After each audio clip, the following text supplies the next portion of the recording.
Good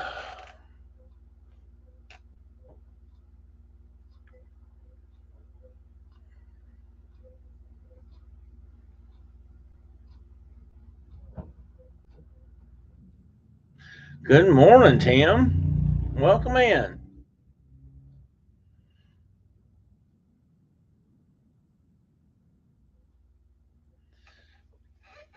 I may be the only ones here for a while.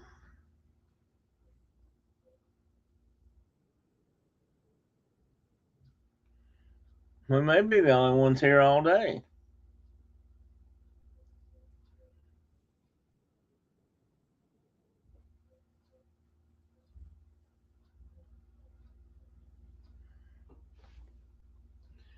Because I'm not didn't plan anything today. I was too lazy. And so far nobody's here anyway, so if nobody shows up, they can't be disappointed.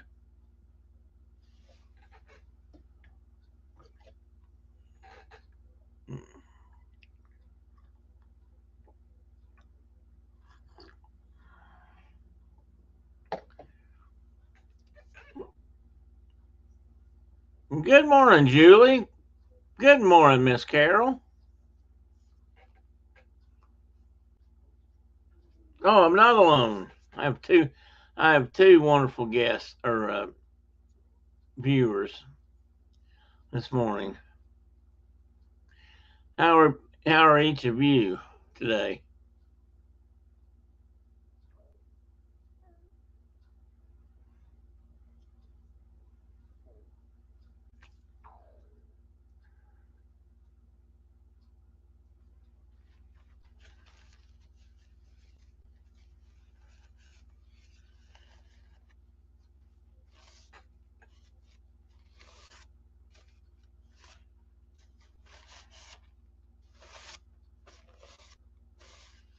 Morning, Tina. I didn't see Tina. Oh, to a sound bath. Do tell. Explain. I mean, I've been to some rock and roll concerts that were pretty loud. They washed over me. Does that count?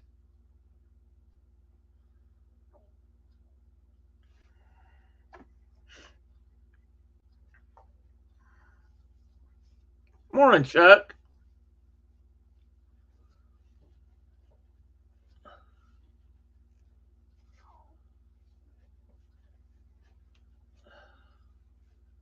That's quite all right. She can take her time.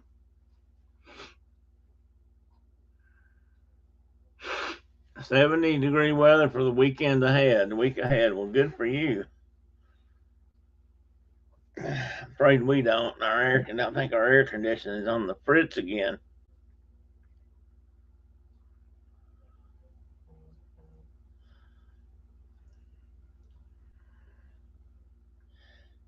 Carol, you know what I might have?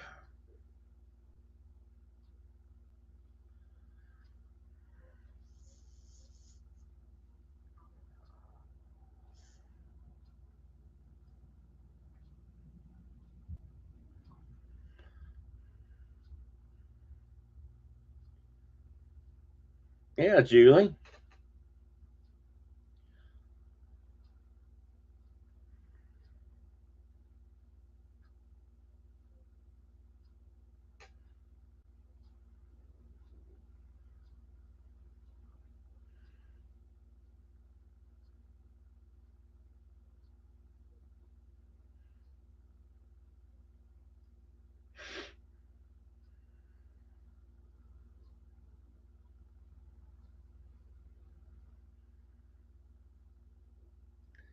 It's a yoga rest pose with musical instruments.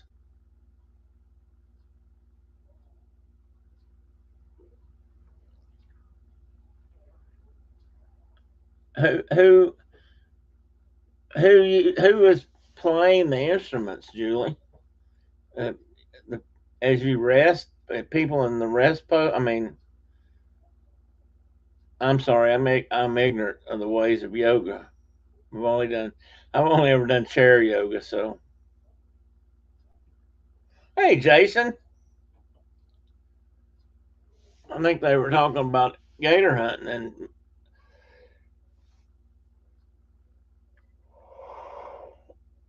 in Louisiana earlier today. Something came up about how many gators are in the bayou these days.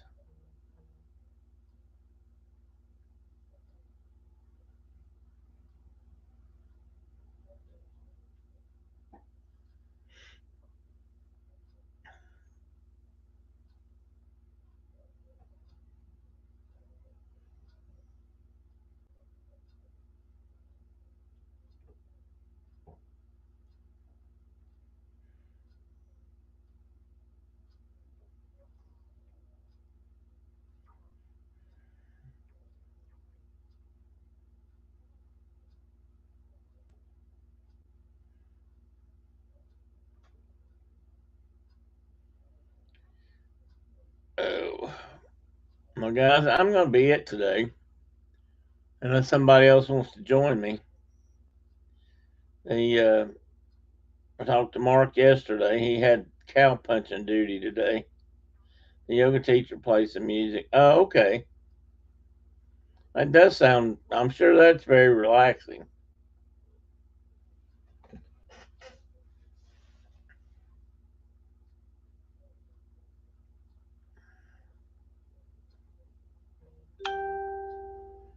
Anyway, Mark's punching cows today, so I'm it. Good morning, Dawn from the Lone Star State.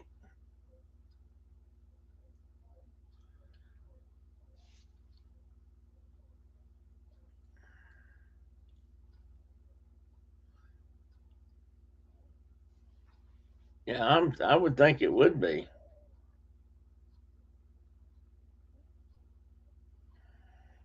Punching cows, yes, he's out working cattle. He said he got a call. They wanted to move some cattle from. He helps her. Well, I say he helps. I think he's working for them this year officially for a nearby ranch, and they were moving cattle up and down off the mountains, but they're moving them back on some rangeland that they had taken them off of earlier in the year. Tina says, "I'm here. I'm here." Running around trying to do stuff.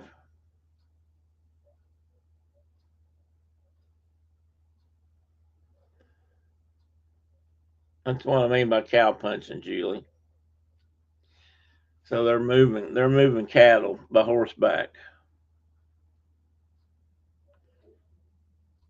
A horseback, on horseback, whatever how you want to say that. Well, the weather in Tennessee right now is sunny and already getting pretty warm. I don't know what it's supposed to do today. I think there's probably a chance of thunderstorms later, but that's normal. Let's just see let's see what my NOAA weather says.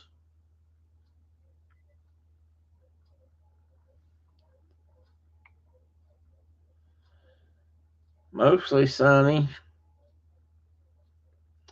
Well, today looks like it's going to be pretty sunny unless we have some late thunderstorms, but otherwise it's going to be hot and dry, but not as hot as it has been. So that's good. It looks like it's only going to be in the upper 80s.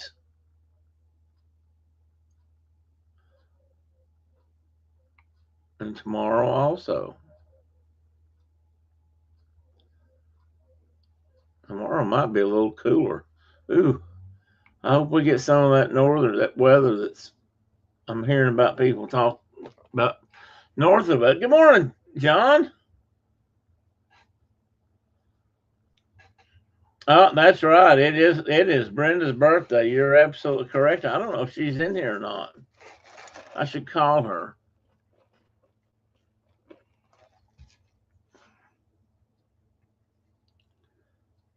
Let me call and see if she's gonna get on the show.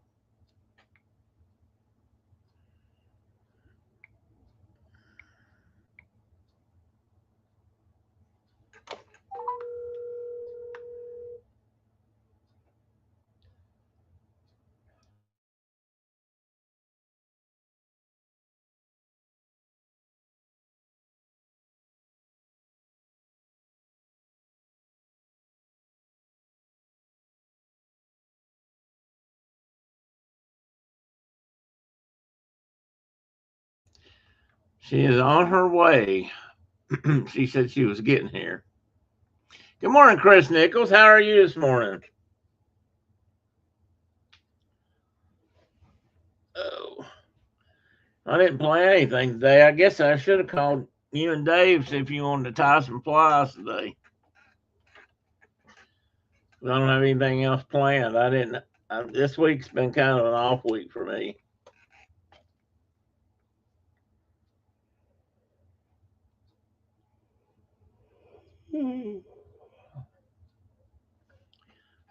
And this morning I'm really sleepy. Not sure why. I slept a lot last night. Oh, you're over at Dave's right now, huh? Well, if you guys want to tie some plies, let me know and I'll send you a link and you can pop on there in a little bit. Because I don't have anything else going on. We might as well look at tie up some nice looking flies.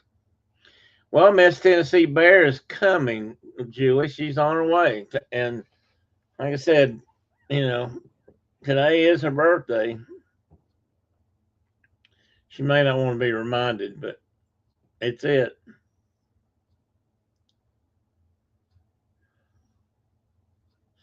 Well, Tina, that's kind of how I feel this morning. I'm dazed and confused. I don't know why. I've been, I think my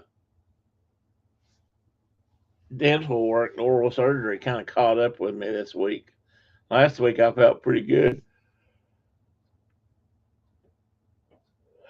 This week I've been more sore and I don't know, just kind of out of it. That's sort of how I've been all week.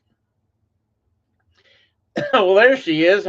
Good morning, Miss Brenda, and happy birthday, love. Let's see. This would be. I'm trying to think how many birthdays I've celebrated with you. Or would you rather I didn't say how many?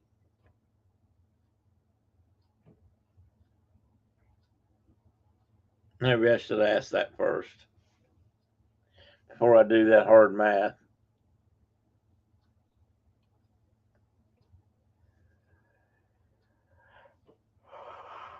Yeah. I think it's. Well, I'm going to go ahead and guess. I think it's been 55 years. This would be the 55th birthday that you and I have celebrated together. That's a long time. And a poo pot full of birthdays. Well, that's how many we've celebrated together. I don't know what I said, but I'll say it that way. I know you don't care. Tim, I watched last week's episode, and then I called Dave and asked him about his new job. Well, there's going to be more on that new job, Chris. You just wait. I don't know if what you've seen or heard yet because I can't remember what we posted, but there's a video, and Dave just Dave was Dave. So Dave's the only guy I know that can walk in a grocery store and get locked in by mistake, and then somehow walk out, with the guy offering him a job to sort the soup aisle. Oh, you had to get the whole story from Shannon. Well, that's good. Well, it was kind of funny. Well, at least we thought it was funny.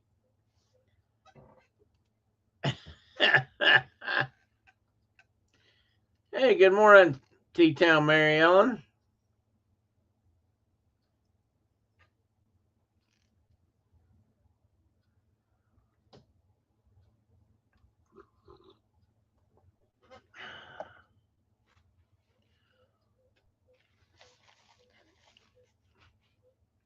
Well, I'll just say Brenda and I have celebrated 55 together, and I won't say anything else about the math. That way, I don't have to say how old she is or not. And we can let it go at that.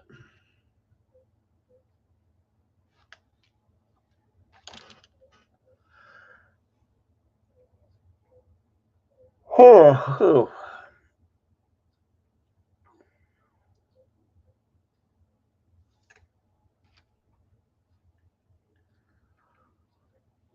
and Chris, if you and Dave want to set up something and tie up some kind of new flies, maybe we haven't seen something show a little bit showy, so that it shows up on screen. Maybe not just the shitty nymph, but just some kind of fly. I'll send you guys a link and we'll do that because like I said, I was I was just not with it this week and I didn't put anything together. And I can't. I mean, I'm not even. I mean, we can talk about squirrels, and I've already discussed alligator hunting this morning. So, oh, you didn't bring the cameras? Okay, no worries. No, no, don't be worried. No worries. Uh, I didn't know what you were doing. David mentioned something about you coming by and bringing stuff, and I didn't know if you were doing that today. And bears. We can talk about bears again. I think I should talk about bears again. I think I've missed. I want to make sure I'm not misunderstood about the bear thing. Okay. Well, next week we may be busy, but we might have time.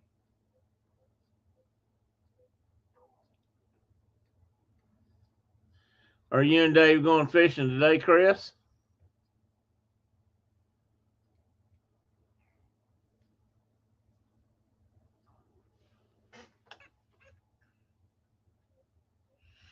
Well, Dave, I don't know if anybody brought donuts today, especially Pooh Bear. Well, now Pooh Bear's an exception to the rule. Mark and I talked about bears and kind of the differences between blacks and grizzlies. Grizzlies are I would have to say that they're bigger and scarier and can be more ornery. Black bears are different in that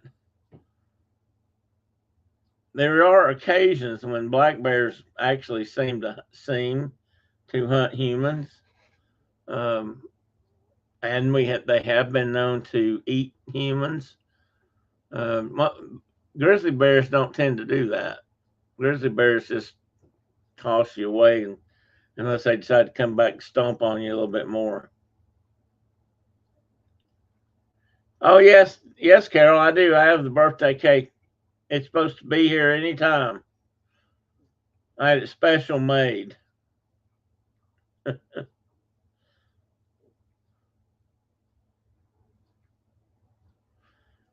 Well, I'm glad you did. I just don't want you to think that black bears are always out to get people because they don't tend to be. But the point was that they just the way they react to people. Black bears, for the most part, are wary of people and will run from people. And most of the times you can spook them, and if you don't corner them, they won't. They'll get the heck out of your way. But grizzlies, they think they own that piece of land they're standing on, and they're not going. That's kind of how when you walk up to a grizzly in the woods, they kind of look at you like, "What the hell are you doing here? This is my property." And they don't want you there. Black bears will kind of give you the property you're standing on, and they'll move on to another piece most of the time. But when people are in the Smokies and they're trying to feed the bears will come up and take food. They do, and in some ways they can seem like the friendliest things in the world, but you don't. It's don't do that ever. Feeding the bears is such a bad idea, and it leads to trouble. And if they don't hurt you, they may very well hurt the next person that hands them a donut. They certainly like all that stuff. They bears are so smart. Black bears especially. over the last 100 and something years of being seeing humans and interactions with bears and parks and things, bears have learned. You know, they know what a picnic basket is. They know what a cooler is now. Uh, you leave a cooler sitting on a picnic table in the Smokies and leave it out there, a bear's going to come get it, and they're going to open it up and they're going to see what's inside. Um, if they see one in the back seat of your car, they may very well break out the windows to get in and get it. Or they may just open the door if they're unlocked. They know how to do that. They can do that too. I sat and watched a bear do that on a videotape one day. He just walked up and opened the door and got right in and proceeded to scarf up every snack he could find on the front seat, which included, you know, things like old dropped French fries and bags of cookies or a, you know, cheeseburger from McDonald's. But grizzlies don't tend to do that so much. Hey, R. Johns, welcome in, buddy. Good morning. I think R. Johns and Donna are going to be on this afternoon, I think. R. John, can you confirm that for me? So that's the thing. But when they do turn bad, if they do, they react differently to humans. So it's good to remember, I guess. But when black bears look big and fierce and make a lot of noise and pretend you're bigger than they are, if you believe it enough, they'll believe it and they'll leave. Grizzly bear kind of sees that as a challenge. So they're going to be out at 2 o'clock today. They're doing some sampling. I saw that listed yesterday or day before, a couple days ago. So everybody ought to pop in there and see what they've got this week.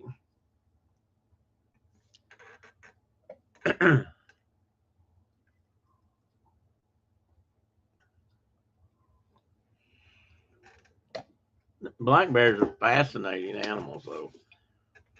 They can shut their bodies off when they don't really hibernate, as a lot of people consider hibernation. They do more of a torpor, I think it's called, or two, and they sleep and they go into the females particularly go into a really, sorry, I don't know why I felt the need to do that right then. They go into a deep sleep and they will sleep for several months. And most of the time, in fact, pretty much all the time, black bears give birth while they're in that state of semi hibernation or whatever they want to call it. And so they give birth, and the young come out and nurse and start to grow. And by the end of winter, they'll be, you know, this big and furry, and they'll come out with the mom. They'll climb out of the den. In the Smokies, because I know this because they have been studied so very much. Most of at one time at least, they told me that most of the females they found and they'll track them in the wintertime. They've got some have collars on, so they can track them and monitor what they're doing, where they're at, and how they're spending the winters, and if they've got young. Because if they pull a sow out of a nest, or not a nest, out of a den, kind of a nest, and she's got cubs, they'll mark them and document them, and then they can kind of keep up with them too. So but they completely shut their body down. They don't eat, they don't drink, they don't poop, they don't do anything until they come out. And it's kind of, maybe this is more information than you ever want to know, but they form kind of a fecal plug that basically blocks their system, their digestive system or their excrement system. And so they don't go to the bathroom until they come out. And then usually black bears will come out. First thing they'll do, they come out hungry, of course, because black bears, if they don't do anything well, they eat. Um, and the first thing they do is start eating grass and things like that that'll help clear out their system. And then they'll be back to normal and start eating everything they can get their paws on, which is what gets them in trouble most of the time. They will eat just about anything they can get their paws on.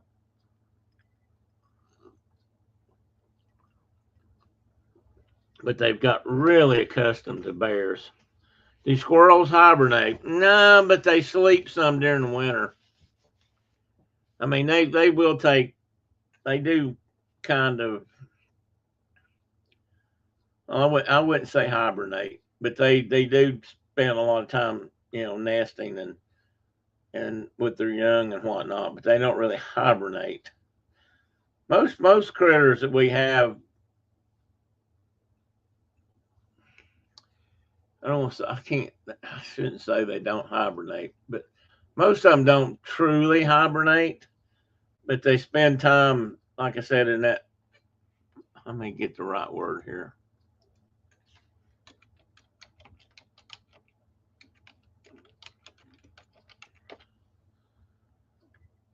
Torpor, TORPOR, and it's basically sort of a semi-hibernation, and that's what most of the critters in this country actually. There I am. That's what most of the critters in this country actually do. They don't get into the true hibernation. Like male bears, for example, they'll curl up in a ball. They'll crawl down in a hole, and then you may just get under a bush where there's some protection from the weather, and they'll sleep. And they may sleep for days, maybe even weeks, but they can also be woken up very easy. Somebody stumbles across one, and they can wake up and come out and not be in the best of moods. Yeah, they play in the snow, John. That's very true. And we have squirrels here year round. I mean, they're out and about, but they do get up. They do have nests, and they do spend time in those nests. And sometimes they do sleep for periods of time, but they don't really hibernate, and they don't stay in there. They will come out looking for a peanut or a bird feeder they need to rob, because that's what squirrels do for a living. Nobody ever drew up a squirrel with a bandit's mask on, but never mind. I'm just don't. I'll hold that thought for myself. So you wake up a bear in hibernation. Well, they might. I wouldn't necessarily want to do it. The females, again, back here, the females usually are in that state of torpor. Black bear, the males are more in just a long rest or nap, and they often do get up during the winter and move around a little bit and look for more stuff to eat. The females eat, get full, they get fat, they get slick, and a full. This may sound weird, but a full filled out black bear that's ready to go to bed for the winter. Again, it's not really hibernation, but anyway, we'll call it that. Oh, they're just gorgeous. They're big, and their fur is shiny and black and long. Oh, they're just beautiful. I've seen a couple bears. Had a big one step out in front of me one day in the road that I bet weighed 400 to at least 400 pounds. And I don't know, I'd probably a big boar. That was probably a big boar. He was slick and shiny and big around as a barrel. He was ready for some. I'm sure he did some sleeping. But yeah, they don't. I mean, I'm just like anybody else. They might be grumpy when you wake them up. I wouldn't want to. I wouldn't mess with them too much. The females, they usually dart the females when they're in the when they're up in their. Here's what I was going to say a minute ago. They found that a large percentage, I don't remember the exact numbers of the females, in this part of the country tend to climb up in a tree and find a hollow. There's lots of hollow trees or trees with hollow cavities in them where a limb's broken off or something, and they'll get down in that, and that's where they'll sleep the winter off, and they'll have their babies and all that kind of stuff, and or sleep with the ones they've got till next year, and that's where they find most of them are up trees, and in some places you wouldn't think they could ever get to, but they do. And when they pull them out to check them and stuff, they dart them and make sure they're not gonna. They're not. They're really. They are in a state of the females in that case are in more of a state of closer to hibernation, I guess. They're in a deep torpor. They are out of it, but they will wake up. So they give them something to keep make sure that don't happen, and they work them up and do whatever they're going to do to them and mark them and weigh them and do all kinds of things. And they put them back in the nest and move on, or back in the den and move on. And bear goes back to sleep or just curls back up and doesn't come back out until next spring. None the worse for wear. They've been doing a lot of cool things like that. They do DNA now on a lot of bears. They can tell if they've been working an area for long enough. They can pull hair off a bear now and pretty much tell you what bear it is by its DNA profile, because they'll check the hairs that they put up. They actually put up little pieces of barbed wire usually, and they'll put that around a food source or something that'll bring the bears in. The bears will walk through that wire, and it'll draw strands of hair out of them, of course.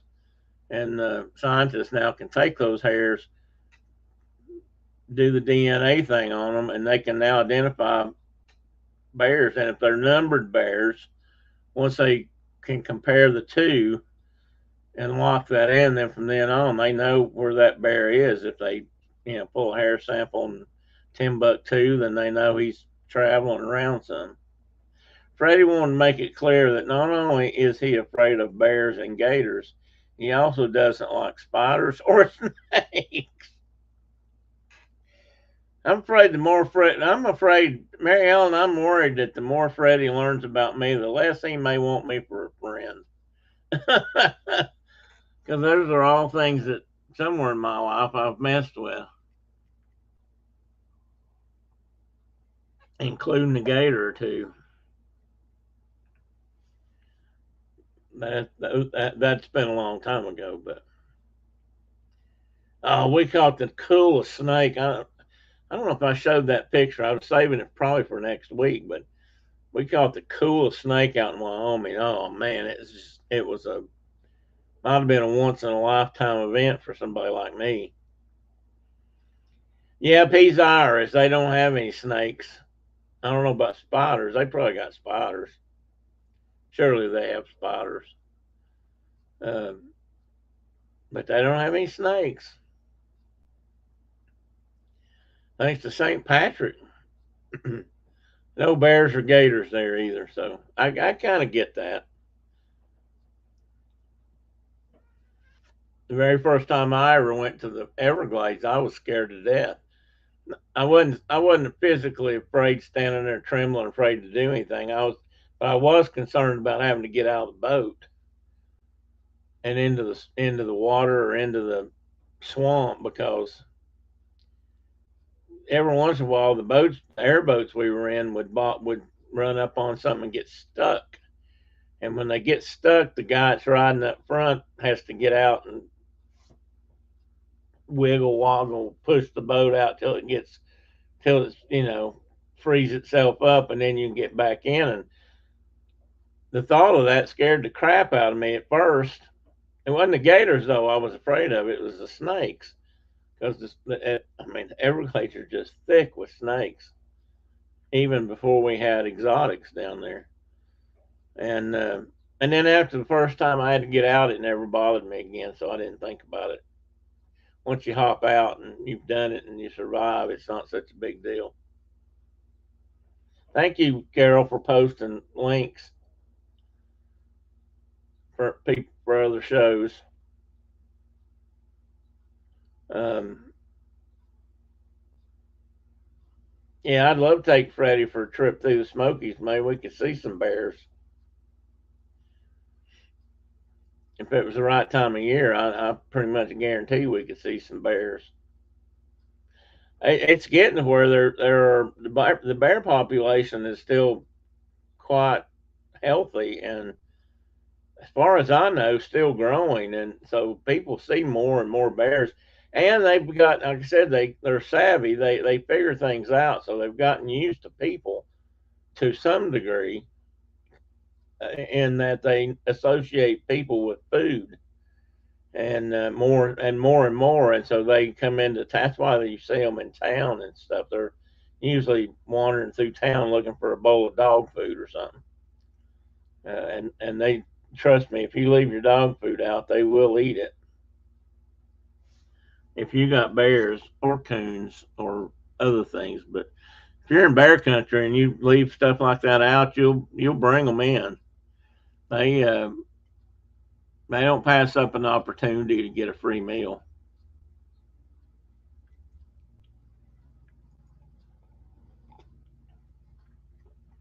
Some of my good friends worked a lot with bears here at the University of Tennessee, and some of the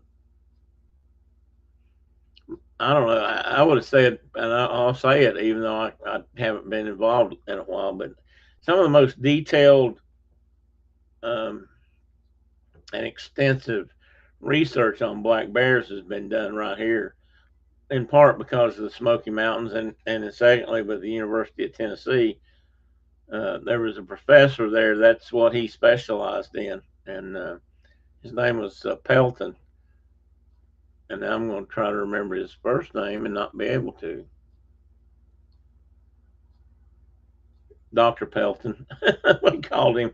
I can't think of his first name. I'll think of it in a minute. But we have a 3 foot gator in the lake at the end of our street. He doesn't bother anybody. While he's 3 foot's not too scary, R. Johns. When he gets up to be about 8, that might be a little different. Just don't take your dog for a walk, or don't let your dogs run loose down there. That's usually when they get in trouble, when they start snatching up pets. And some pets are smart enough to stay away, but don't fool yourself into thinking they can't move in a hurry, because they sure can, especially if they're nice and warm, been laying in the sun.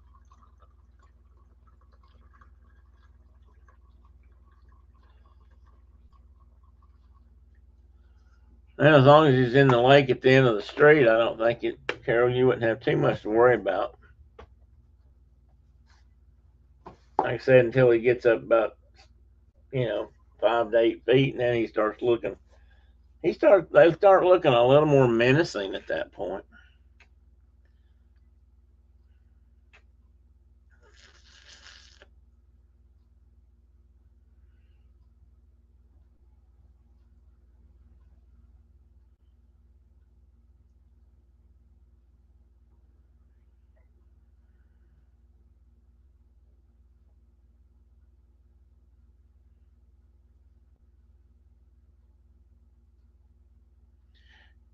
I started to say I was some of my friends about UT and black bears.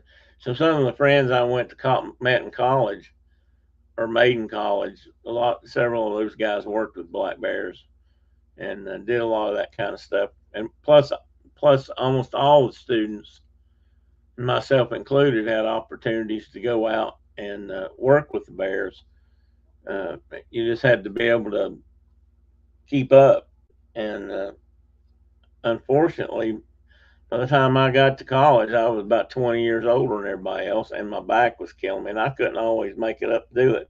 I hiked a lot even then, but you had to be able to really motivate and move. and I couldn't always go, but you know there were opportunities. So what region are brown bears in? Well, there's depends on what you mean by brown bear. Technically, a grizzly is a subspecies of brown bear. They're and brown bears they're in Europe, parts of Europe, and Alaska. Some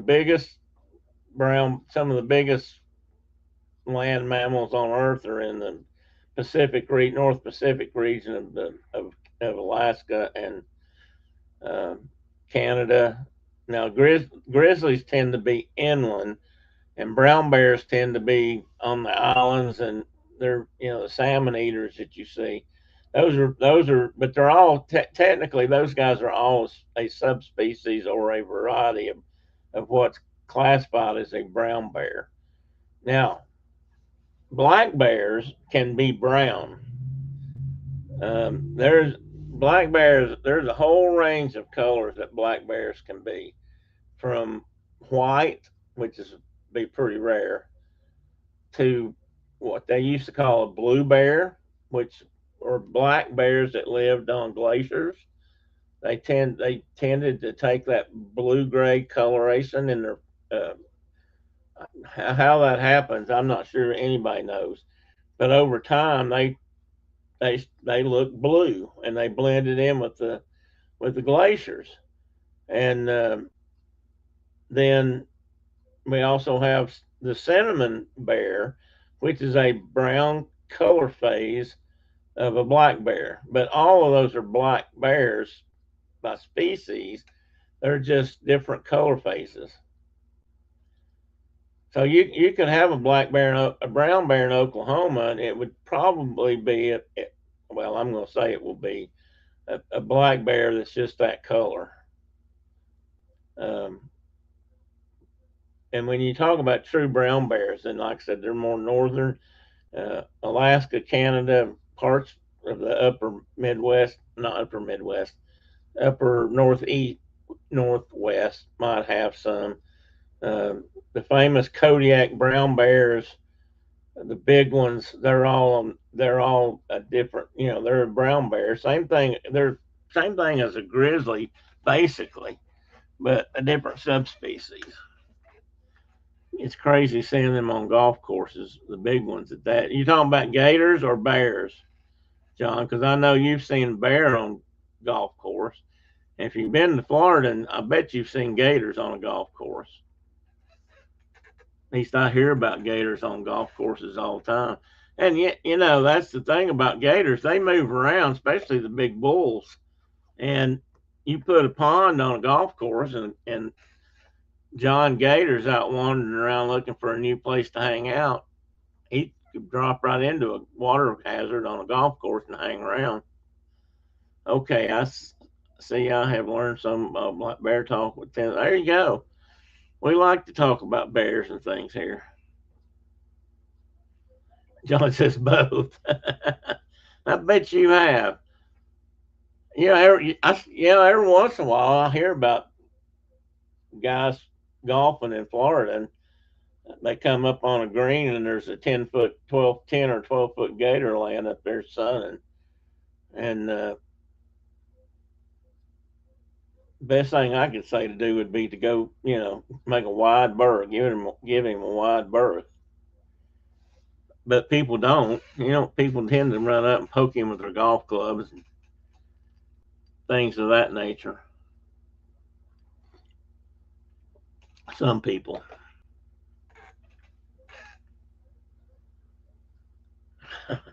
I don't know. I think that'd probably excite me to see one on them.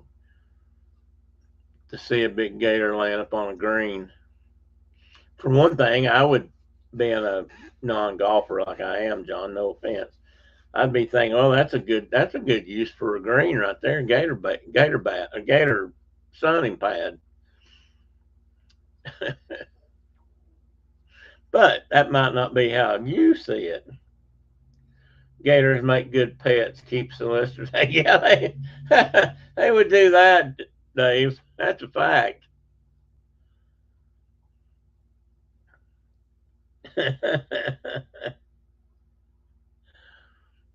Yeah, a 10-foot gator in your front yard, you won't have anybody knocking on your door. Well, at least not until, somebody starts complaining and they come get it.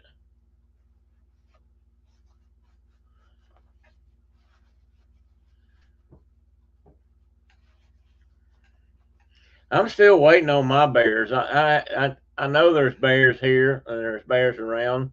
I haven't seen one here yet. I'm really waiting to see one. I want one to walk across the yard, but probably won't happen. But I'll keep the Jehovah's away. The I'm sure sooner or later one will stroll by. I don't know if it was in here last week or I think it was.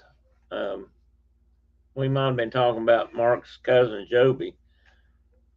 He's been a lion hunter for a long time. He's a guide. He takes people out to. He has his own dogs, and they go out and hunt mountain lions, and in places where that's allowed, and there's plenty of lions, and honestly, there are plenty of lions if you know where to look. But down in part of the West Texas and up parts of Arizona and New Mexico, um, they see a lot of lions, but they also see jaguars. People don't think about jaguars being in the United States, I don't think, but in that part of the country, you could see a jaguar. They think at one time that jaguars probably roamed across most of the southeastern, at least the coastal areas of North America, all the way out to at least Arizona. I don't know if they got over as far as California or not. The group they come out of it now is they call they may call them the North Mexico group or the Northern Mexico. Um, oh shoot, I just read this the other day. There's an article about this the other day. But anyway, they come out of northern Mexico, and that's where when I say they come out of, that's the home. That's the God. What am I saying? I'm confused and everything here. That's just an area where there are in the interior of Mexico where there's a lot of jaguars, and they think that's what those are the ones that are probably wandering up into the United States. But again, that doesn't happen. That would thrill me. I'd love to see a jaguar in the wild up here. Blood on the saddle. I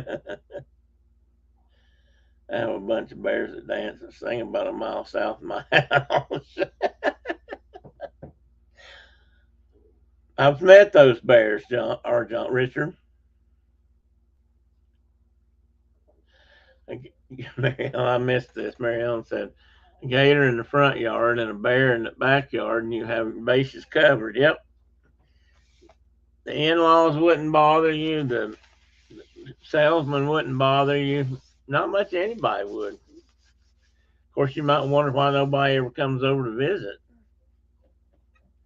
But then again, nobody comes to visit here either, so I guess we wouldn't be that surprised.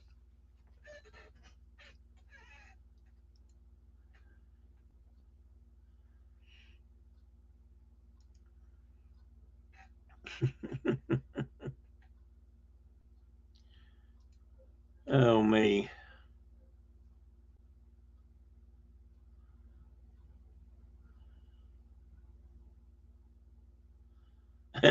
Chris, now, come on.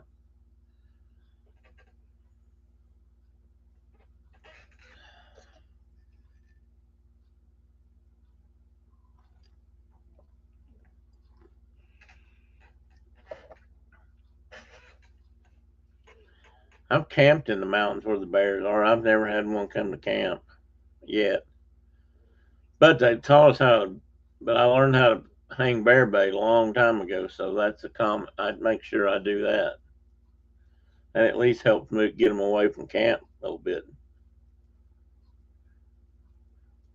But there's a lot of rules that people ought to pay attention to when they're, if they camp or backpack in the back country where there are bears, and that's separating their food area from their. their eating area from their sleeping areas and stuff like that. It's important to pay attention to those. If you ever do something like that, there's always going to be, they're probably going to hand you some do's and don'ts while you're here, and that's definitely one of them.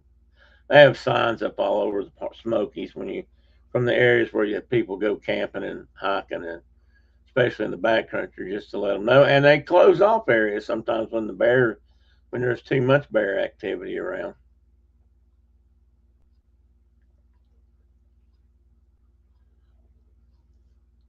There for a while, we got to where Mark and I, or the bunch of us, when we go to, there was an area kind of along the border of Tennessee and North Carolina, and that just about every time we went in that general part of the country, we'd run into bears because they had, it was an area where they, like when they had a problem bear, sometimes they'd release them up there.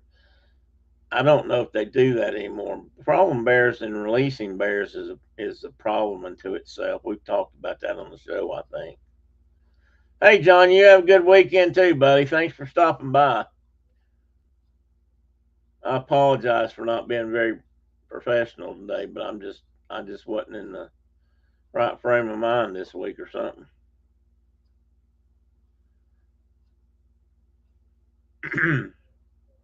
But we'll be back next weekend with a really good show. So I hope everybody can make it back for that one. Yeah, we're gonna put some pictures up. Dave's gonna join us, and um, hopefully Shannon and Mark and excuse me. And we're gonna talk about, we're gonna really talk about the trip. We're gonna do a kind of a wind up on here of how it went, what they caught, where we went. I'll show some more pictures. I've got a lot of pictures of we've got pictures of bear tracks, and we got pictures of western rivers, and we've got just all kinds of stuff. I'm working on it. I couldn't. I knew I wasn't gonna have it ready this week, but I should be. I should be good by next weekend.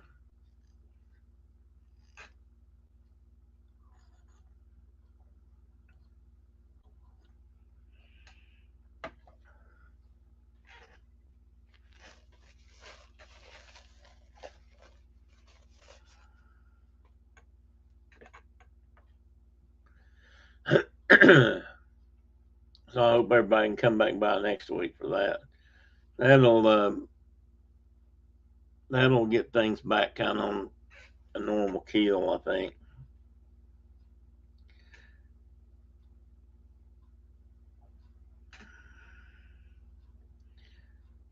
Anybody want to talk about anything else? I was talking. I said something about gators a while ago.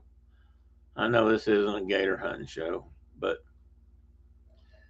the I was interested in something somebody said. Um, some of you know Emily, who goes by LSU Mom in the chats. Um, she was talking. She made a comment earlier today that when she was younger, they used to swim in the bayous, some of the bayou areas in Louisiana, but they don't today because there's too many gators.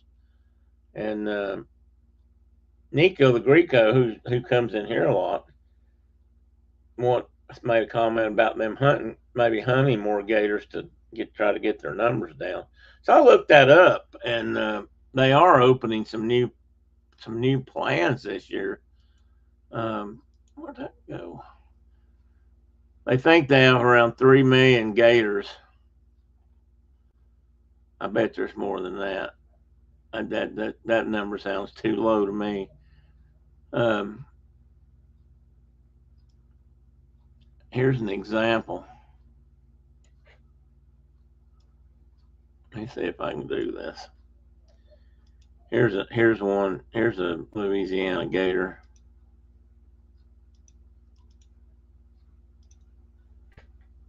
Laying there in the bayou somewhere. I don't know if this one. Gonna do something called recreational hunting, which I don't really understand that terminology. I mean, except that I guess up to this point, maybe they've only allowed, I hate to even use this word, professional hunters, people who sold the meat and sold the hides. That was the purpose, was to sell the meat and the hides, and they limited that. I don't know the numbers of that. I haven't looked that up. But I believe starting this year, well, but this was dated or not. It says May 8th, so it's new. They're going to open up a whole new area of hunting for recreational purposes. And if you kill a gator on a recreational tag, which I guess you can get up to two of, there's only a certain number of people going to get one, and they get two. But you can't sell the hide or sell the meat, so you've got to be prepared to use it yourself. So eating gator meat for some people, I'm sure in that part of the country is, I mean, they do that. And gator's good if it's well done. I've had it several times and it was delicious. First time I ever had it was in a gumbo or a jambalaya, and Guy Fix, I can't remember what he called it. I think he said it was jambalaya, and he put gator meat in that, and man, I thought that was really delicious. Recreational fun pastime. Well,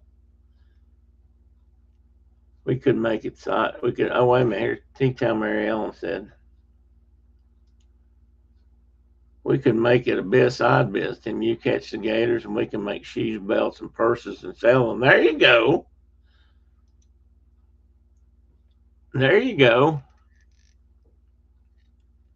And alligator leather is really good. I mean, it's really strong, and my understanding is it lasts a long time. I've never had a pair of alligator shoes, but gator tastes like chicken. I guess, or Richard, I think it tastes like frog legs, which I think don't taste like chicken. So, but I can live with that. I think it's pretty tasty, especially the tail meat. The tail meat. I don't know if the whole gator is this way, but the tail meat is just this snow white color, and it's. Hey, Nico, we're just talking about gators. You mentioned it earlier about hunting gators in Louisiana or swimming in the bayous, and but gator tail is really tasty. I don't know much about the rest of the critter. I don't know if the muscles and stuff in the legs of a gator would be good to eat or not, but the tail's good. I've never skinned one out, so I don't know how much of that meat. I don't know how far that white meat goes.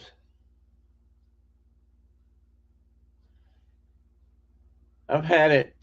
I've had it cooked in jambalaya. I've had it. I've had it deep fried. I've had it. I had it sautéed in something else one time too. And there was a little restaurant in Daytona Beach that sold gator tail certain times of the year after they were made legal to do that.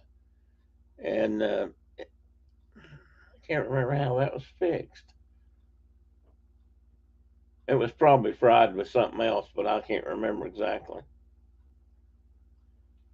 Jason says it tastes like chicken too.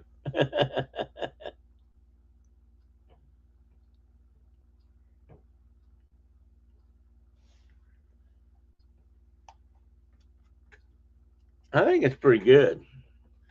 I don't know how much meat again, that's what I was saying. I don't know how much meat you get off of them. I was going to run this commercial, I know this ad or this news piece, which I'm sure you guys can't hear, but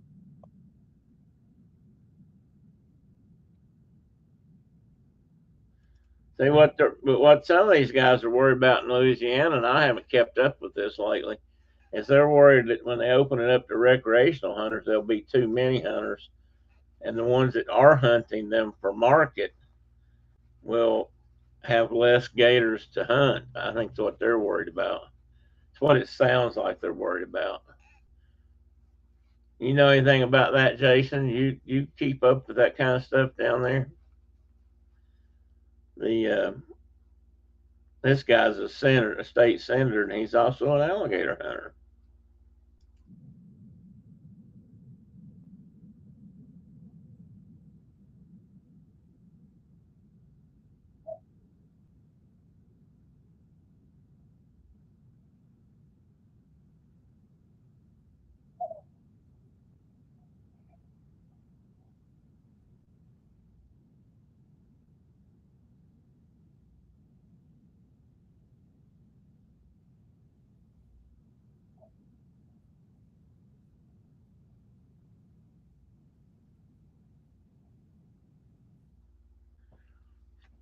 So they can't sell the hides.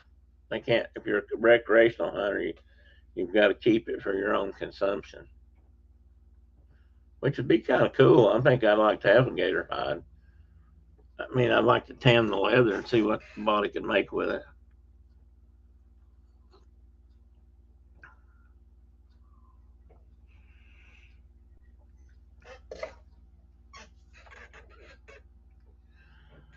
That's probably doing two things. One, that's there's probably people. I suspect that there are people out there down there who want to hunt gators but aren't professional gator hunters. So they've been left out of the harvest. It sounds like I didn't realize they were doing that up until now, and they want a cut of the pie. So they're going to open that up, and it probably does two things.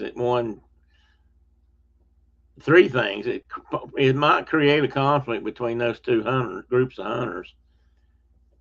It'll probably drop the gator population, which is probably something they think they probably need to do.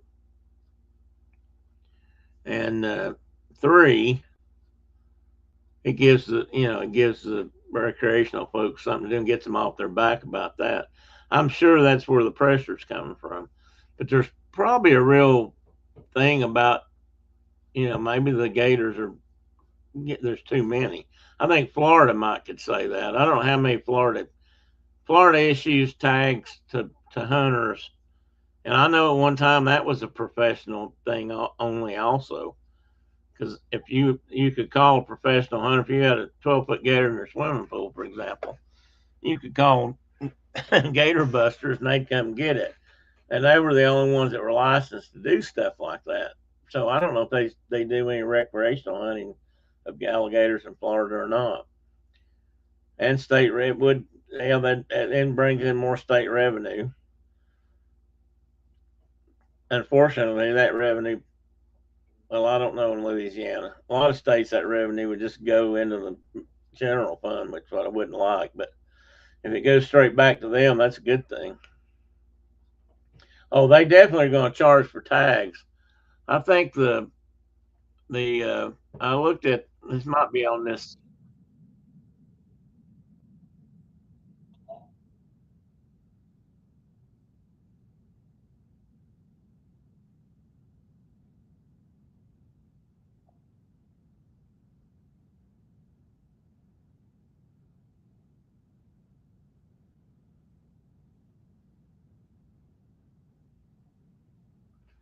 So they're going to issue. That's how much they're going to.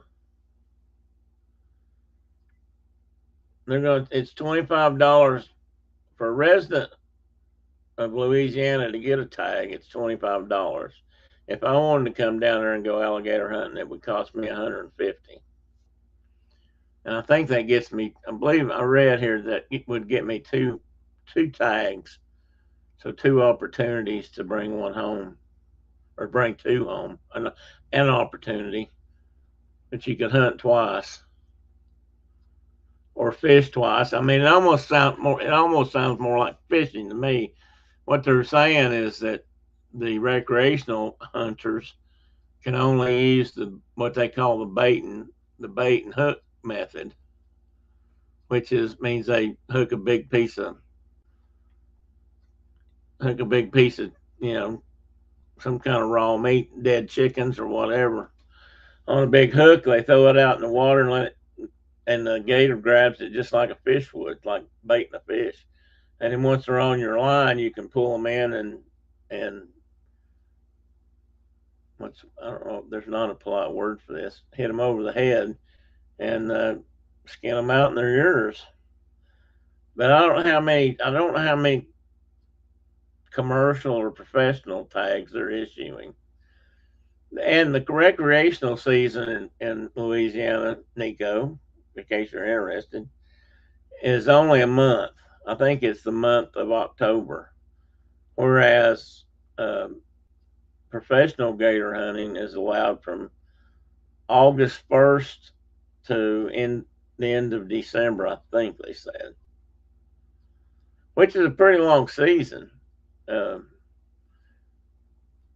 I was also listening that you got to have some kind of, I've got restrictions on the bayou, that areas that you have to have some kind of ownership or a lease agreement with somebody. I don't know how ownership in the bayou is designated. I don't know if people own it, like an acre of land. You own an acre of hardwoods and water. I don't know if that's the way it works down there or not.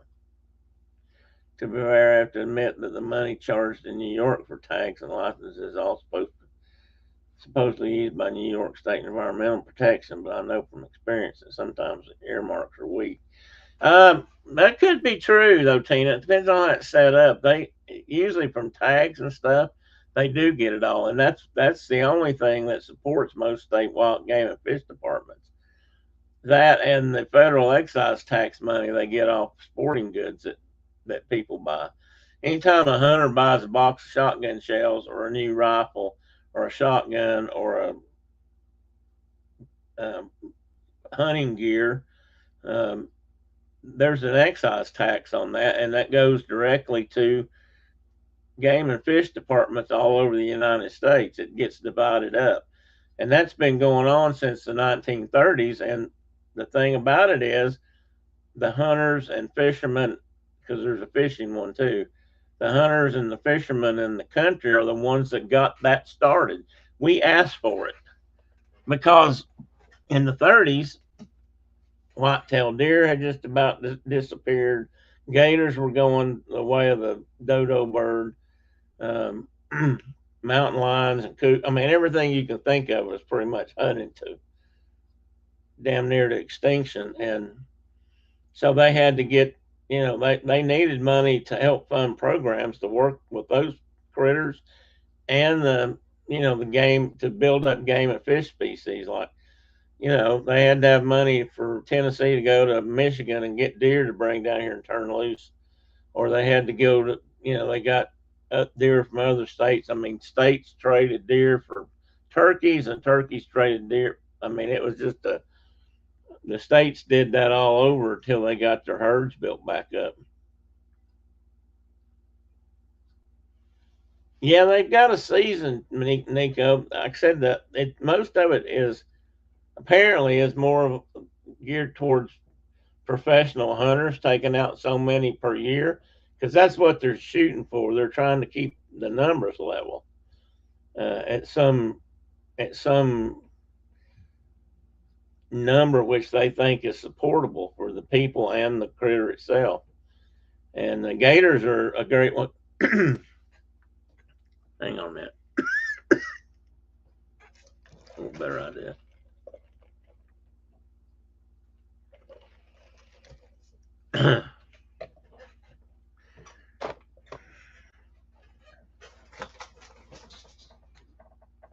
Oh, gators are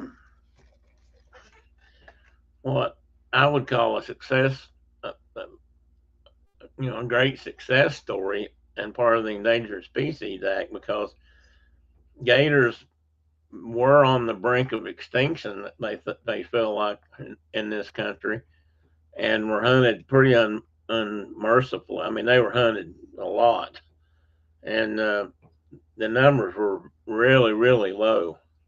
But they came back. They came charging back. People, once they quit hunting them and killing them for just general being a nuisance, and all the other reasons that people killed gators. Um, their numbers started coming back, and they came back like gangbusters, probably faster than any other species that I can think of.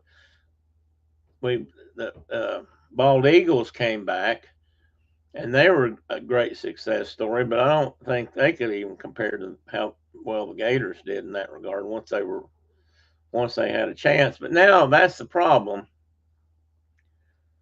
and that's the problem nobody likes to talk about, or a lot of people don't like to talk about, is the fact that there's a lot more people today than there was, let's say, 1930. And there's a lot more gators today than, oh, I don't know, let's say 1930, especially in places like southern Florida, home of the gator. They were there long before we were. And that interaction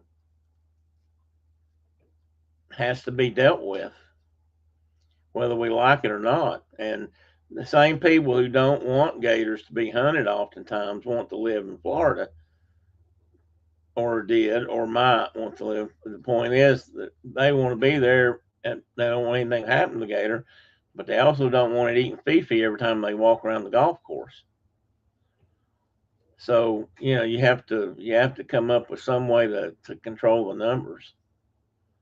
And I'd much rather they let people hunt them and use the hides and eat the meat than just cull them and throw them in a garbage heap and bulldoze them over. That happens.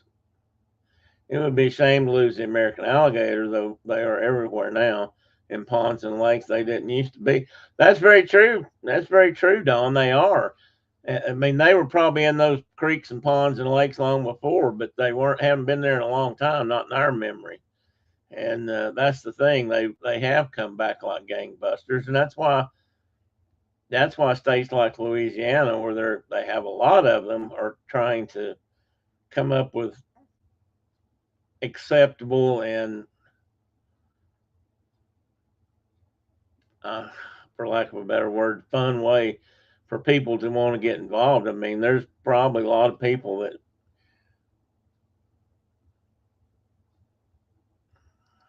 I have friends that live in Florida, and they used to hunt gator occasionally. And they when gators came back on the market, you could catch and sell the hides. If you could get permits, you could do that like that, which is what in Louisiana they're calling commercial or professional. I'm not sure exactly how they split that up, but um, but they also did it just to eat, and they would just every once in a while, occasionally, take a gator tail and do things like fix jambalaya with it. I'm sure that was going on in a lot of places because by then the gators were back and they were thick. Even then, that was in the 70s, and they were already talking about how many there were. So I can only imagine now that the influx of people into Florida, even since the 1970s when I lived down there, has been a huge number. I'm thinking, and the more they put more people down there, the more pressure there's going to be between that just juxtaposition. More golf courses means more gators on the golf course. That's the bottom line. Hunting for meat and hide is better than just, yeah, they do. And you know, this is something I've read about, and I don't know if this is still happening. It probably is. Uh, for example, in Africa, we hear a lot of talk about saving the elephants and protecting elephants, which I'm all for.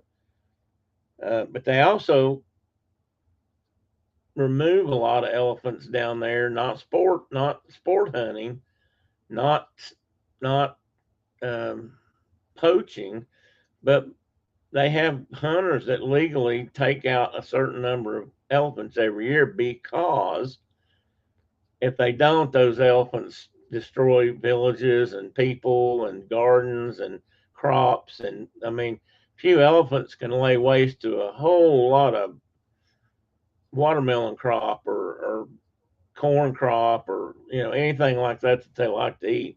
And when they do, the natives raise hell, and of course, in their lifetimes, they would have gone out and hunted them, or their ancestors would have.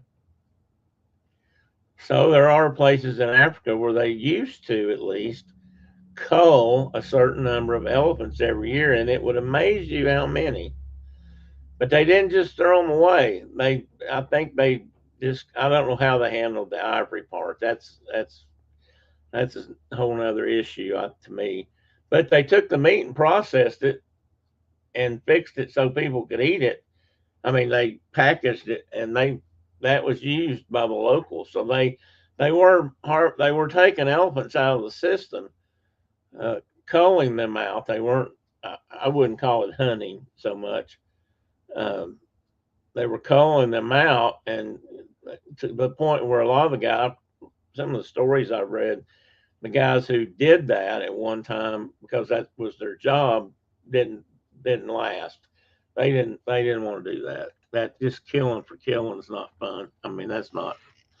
Believe it or not, most people I know, the hunters I know that feel like they could do that, either one, haven't done it, or two, I don't have much use for them. But most people that do that very long realize pretty quick that that's just not don't feel good. But they were at least using it. They were, I don't know what they did with the hides necessarily. I bet they used that too. But they were processing meat, and that's a lot of meat on an elephant and feed a lot of people. But to think about that is tough. Like I said, you don't see that advertised very often. And I don't know how much of it's going on right now, but it has in the past.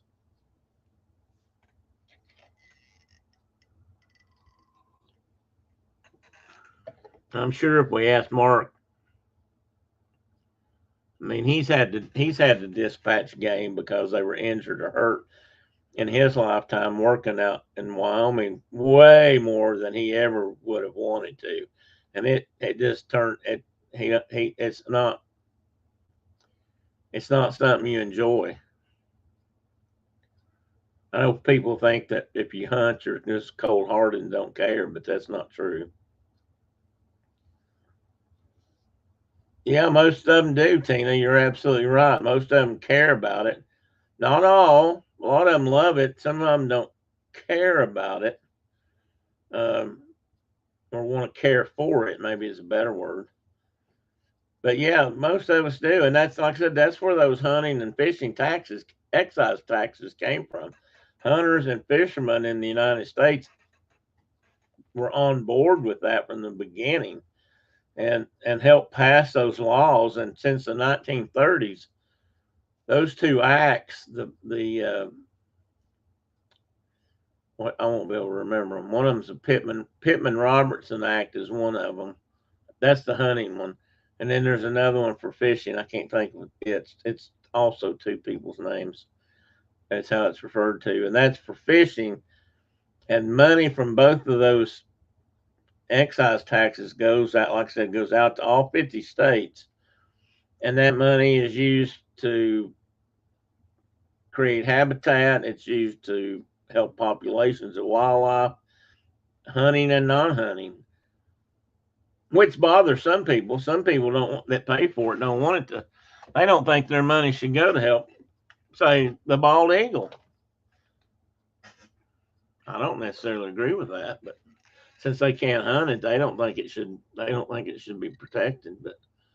But that's the kind of thing that happens. Bald eagle money is mostly comes from ESA, or used to come from ESA money. I don't know that it even still does, but it didn't necessarily come from Robinson Pittman. But that's just an example.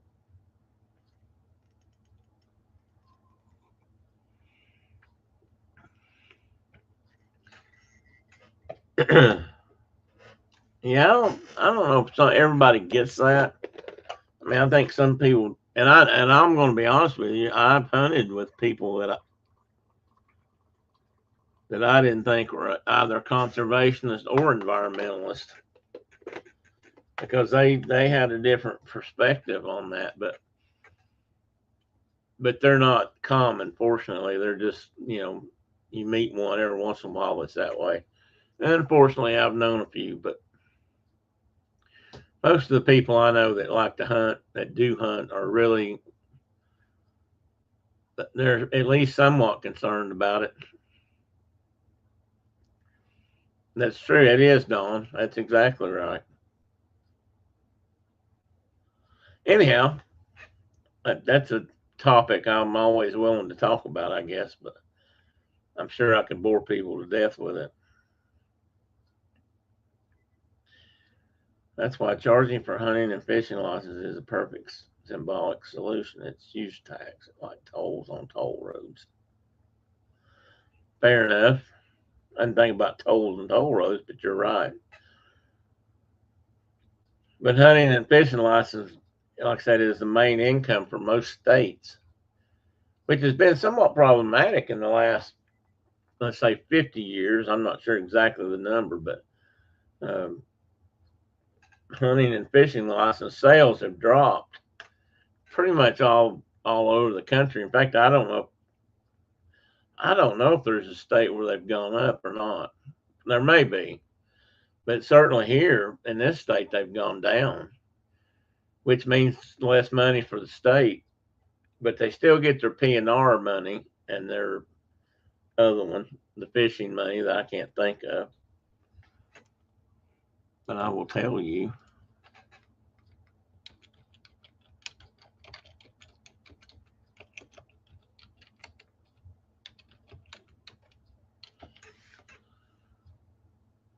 Dingell-Johnson. Yeah, that's it. The Dingell-Johnson Act. It's 3 to 10% levy. And hunters and fishermen know they pay it, and they do so willingly. Because that's where it goes, that's what it goes for. And before it was around, there wasn't anything like that going to the states. I'm looking at some other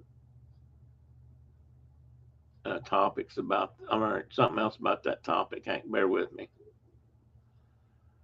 Well, it says industry excise taxes have been crucial to the American conservation movement since 1937, and pressure from conservation groups and the public helped pass the Federal Aid and Wildlife Restoration Act, which is not, that's the one I was talking about a while ago. It's the Pittman-Robertson Act.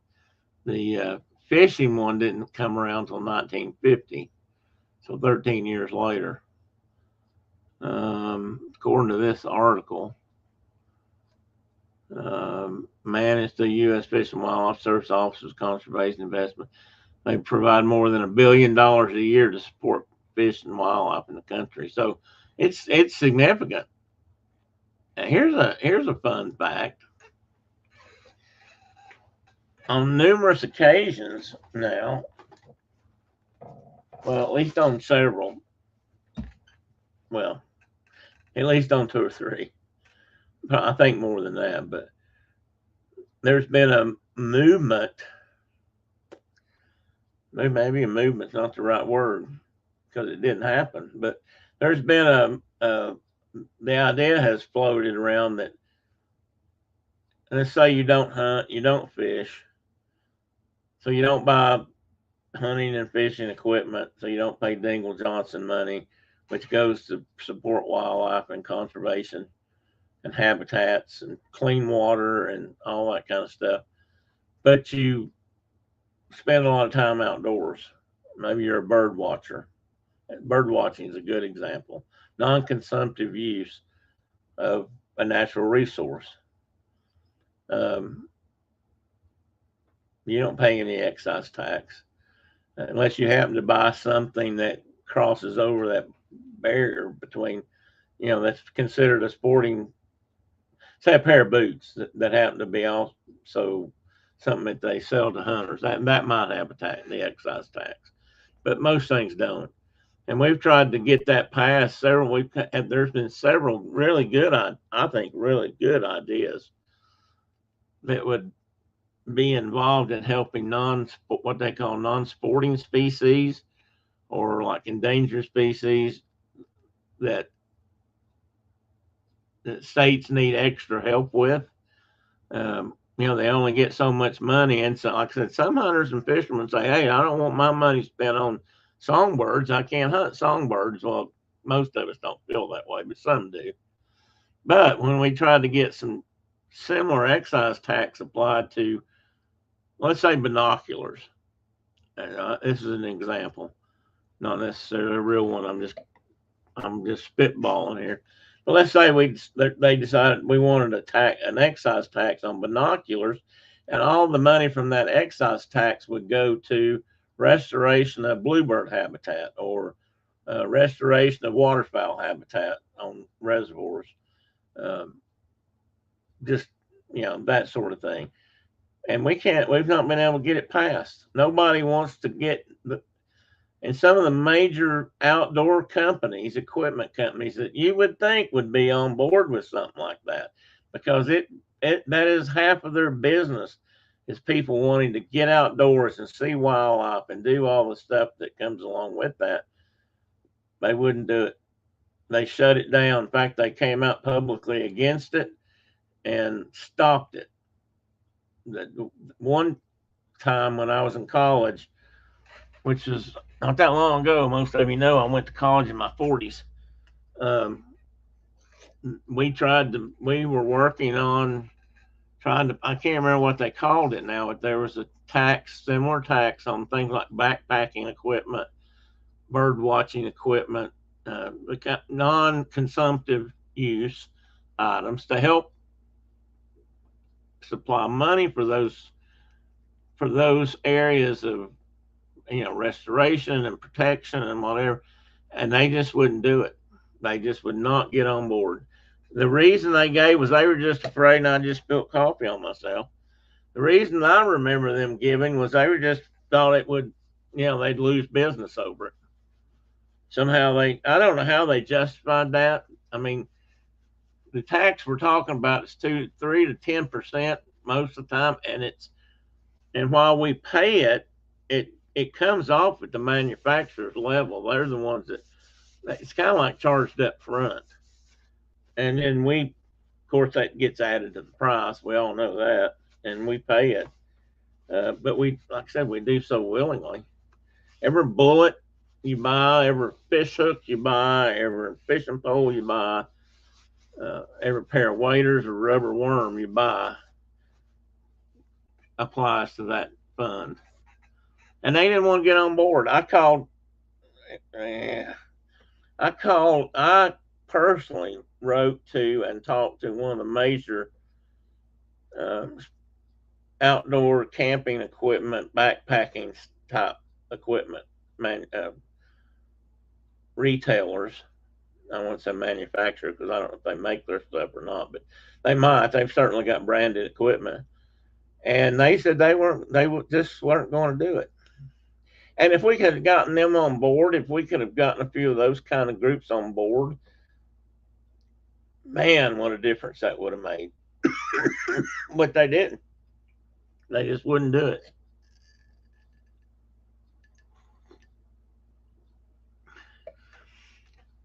Manufacturers do, Tina, but I'll promise you they're not losing any money on it.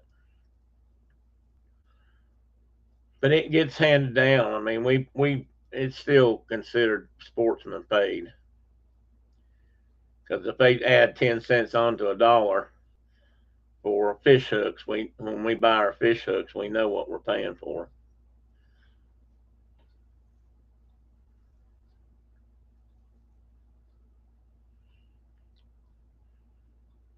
Okay, Nico. What brands of what? Can you be more specific? I'm not sure. I'm the best brand conscious or brand. Well, I guess I have had favorite stuff.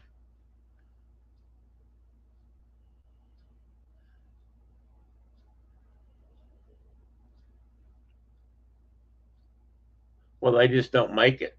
Well, it can make if it's collecting dust on my shelf. But anyway, I don't know all the intricate details of how it gets worked out, but that's still how we pay it.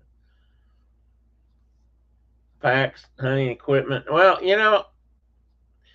most of the binos I really like, I can't I can't afford.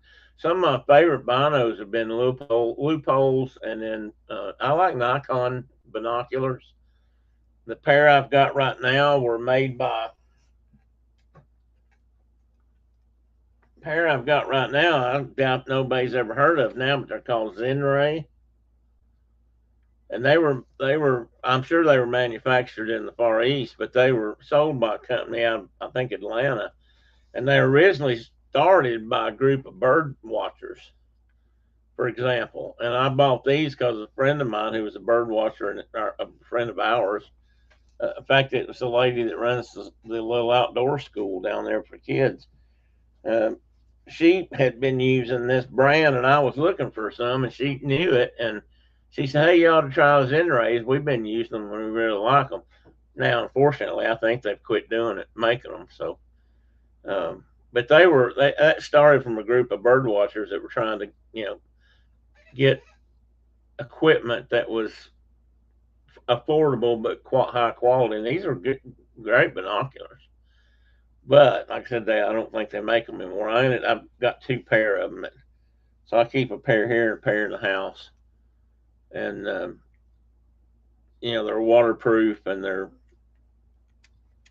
don't know, they're just pretty good binoculars. But I like Loophole, and I like Nikon. And if I had money, I guess if I had lots of money I could spend on something like that, I'd probably have a pair of Zeiss binoculars. I think Zeiss binoculars or Swarovskis are some of the best I've ever put my eyes to. I agree; those are great, Nico. I've looked through them, and I'm almost afraid to touch them because I'm afraid I'm going to want some so bad I can't stand it. And you're going to pay $800, $900, $1,200 for a pair of just about anything they sell, and their prices tend to go up. Now, I'm not knocking that; they're quality. Zeiss binoculars and Swarovskis are some of the finest I've ever touched. And like I say, you put your eyes up to them, and it's just like, oh. I've always judged things like glasses now. Sunglasses and binoculars, similar way. The really good ones, you put them on your face or you look through them, and it's almost like your eyes just sort of relax, but you can see. It's everything becomes clear and focused, and your eyes don't feel a strain. That's quality. And you put a pair of Zeiss up to your face or a pair of Swarovskis, and that's the feeling you get when you look through them. Yeah, it's all about the glass. I mean,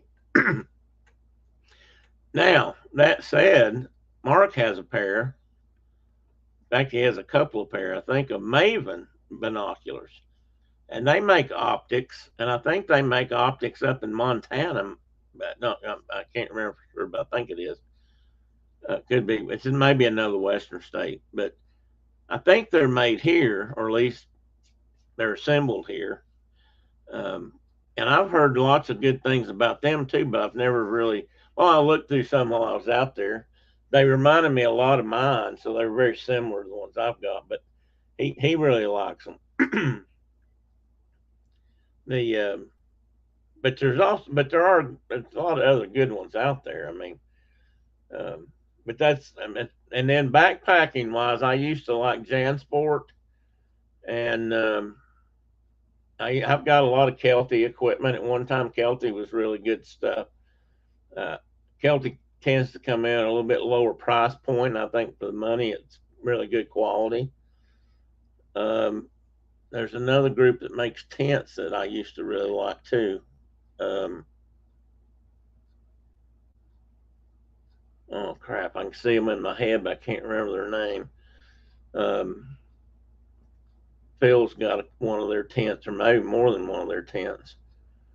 But I've also used some other stuff if I could afford it. I think the nicest tent I've got was probably made by Sierra Designs, I believe it is, that one. And it's called a clip tent. I bought it to camp off my motorcycle with. I backpacking too, but it's a real lightweight 2-person tent, but I mostly just use it for myself when I was using it. I don't know brands good on camel tents. The last camel tent, or camel tent, the last canvas tent I had was probably made by the Camel Manufacturing Company. And I don't know, for all I know, they may make as good of tents as not. Now, if you want to start getting off on a slightly different subject, I used to have a lean-to that I used at Rendezvous and things like that, but I also hunted out of it. And Chuck Google's Swarovski binoculars, $1,500 to $3,800. That's what I'm talking about. A little bit of, I mean, I'd love to have a pair, but they're a little out of my price range. I guess I could save up for some. Mark and I went hunting, Nico, a few years ago. It's been about 20, I guess, maybe 25. Mark and I went hunting up in the middle part of Wyoming, up in the mountains, the Sierra Madres of Wyoming. And he had a canvas tent. It was a canvas wall tent. And we had a stove, a sheep herder stove in it, what they used to call them, a small metal stove that kind of folds up. And we had that in there, and oh my goodness, they were wonderful. That was wonderful. I like that. I like that kind of camping too. So I wouldn't mind having a big canvas tent. Mark is in the process right now of buying, and I saw a picture on his the other day on something, and he's cut some poles. He's cutting poles right now for a teepee. He has ordered I think a 12-foot teepee, and he's hoping to have it in soon. I don't think he's going to Rendezvous in a couple of weeks, and I don't think he's planning on having it by then. So, but the canvas they use in those is really good. And there's some and where I'm going with that is there are manufacturers that make teepees and lean-tos. They also make wall tents, and most of those guys use really good canvas. I'm sure there's some that don't. I've slept in a teepee that wasn't very good canvas and got really wet. Yeah, see there, Tanny, you were getting off easy.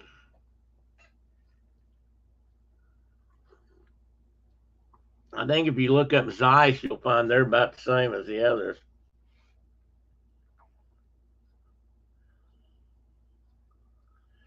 Yeah, their stuff is, like I said, their stuff is pricey, very pricey. We're proud of it. It's good. Like I said, you put it up your face and focus on something. They're just like wow, and the light, it's a ZIE. I think Nico might have spelled it up there somewhere up higher. Let me see. He's got ZEIS. I think that's right. ZEIS, I think. But yeah, look those up.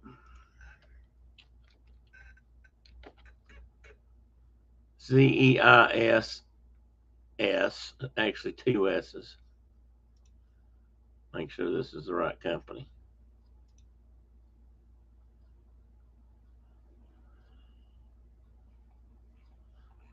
They make a lot of other stuff besides just binoculars.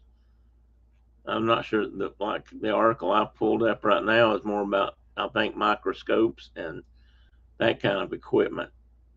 But they also make binos and spotting scopes.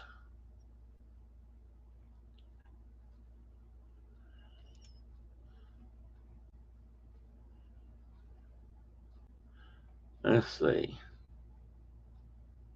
I think they're out of Germany. Yeah, German manufacturer. Optical Systems and Optoelectronics.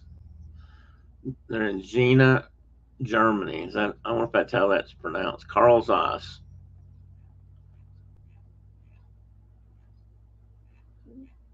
But they grind some really nice glass. Yeah, they even make They make even giant telescopes, glass for those things. Huh. I don't know if anybody's ever seen a Vivo phone, maybe something out of Europe. They've got Zeiss glass. Zeiss worked with them to create the cameras in their phones. I bet those are nice phones. And which Zeiss also did stuff for cameras, with cameras. In fact, they may have made cameras. Um, so yeah, they're good. They're really good. But I like Nikon stuff too. I can remember when Nikon glass for camera lenses was absolutely some of the best money could buy, and for all I know, it still is.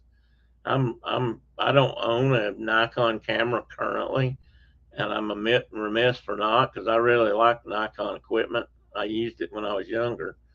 Um, the Nikon stuff I had was stolen, and I've never been able to replace it. So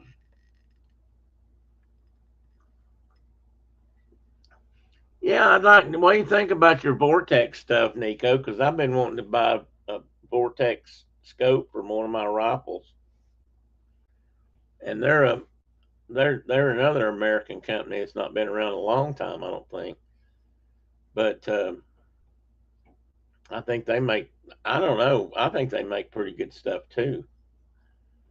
I know they've got a regular podcast on the internet because I've watched it a few times. I know, and there's a couple of rifles that you can buy that come equipped with a scope on them, and usually they put Vortex on those. I don't know if that's how common, but I know Savage. I think it's Savage. It's either Savage, Stevens, or who else's rifles? If I look, oh, Mossberg maybe makes some rifles, and they come equipped with a Vortex scope. Yeah, they make some high end stuff too, Nico. I've seen their high end. They've got some really high end scopes and things that they make and sell. And then they've got some that's much more reasonable, which is nice to get decent quality stuff for a reasonable price. You always know there's better stuff out there, but that's why I got to set. That's why I can't set my bar too high. It's kind of like whiskey. I always said, everybody asked me if I'd ever had any like 25-year-old George Dickel or 50-year-old uh, Van Winkle or something like that, and I'm kind of afraid to try it. I'm afraid I might like it and then not be able to afford it. We can get Zeiss right at Bass Pro Shop for only $480 to $500. Well, that's not bad. I'd say that's probably pretty decent for. That's probably more than I can pay right now, but that's probably not a bad price. Oh, okay. I've never used a red dot sight before. I've thought about that. I've wondered if I would like that, but I never have tried it. And they sell Vortex too. And I'm glad. I mean, it's good that stuff's out there. Bass Pro Shop's definitely a place where they get some circulation, I'm sure.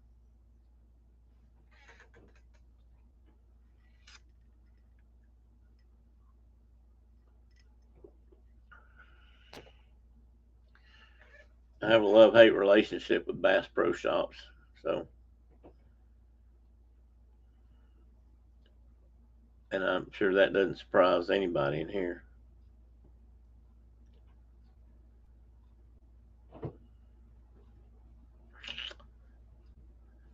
I've also got I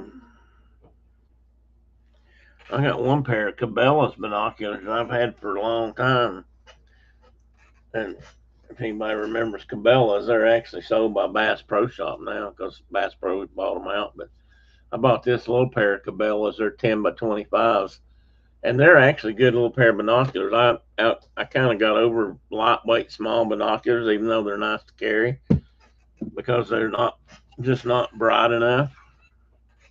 That's when you learn, some bigger glass is more better. The bigger the front glass, the more light they'll accept. The higher quality glass, the more light they'll accept. You can put a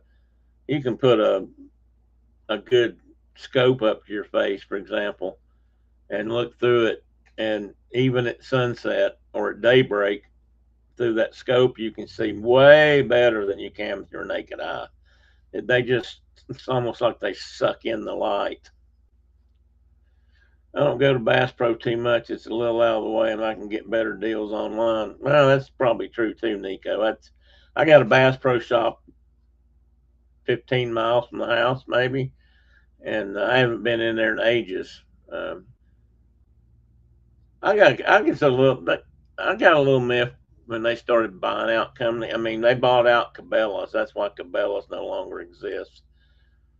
And I don't know what the whole story, but the guy that owns them, I did read this much. That he had it in for them somehow or another. And he was determined to take over that market, I guess.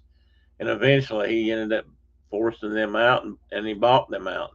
And he kept their name on some things, but I think there may still be a Cabela shop or two out west. But if they were back east anywhere, I think they're all Bass Pro now. Yep, they know glass, Tina. That's the key. That is the real key to it. It's all about the glass. And obviously, there must be lots of different ways to create and polish glass because, uh, like I said, you look through a pair of them, man, well, I'll have to look that up too, Nico. I'm going to write that down. Shields. That name sounds familiar.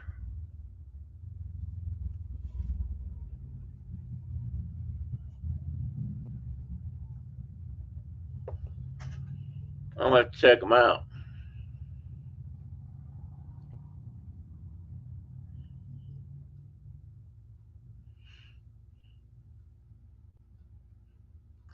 As far as Nico, as far as you asked me again, I'm back on the brand conscious.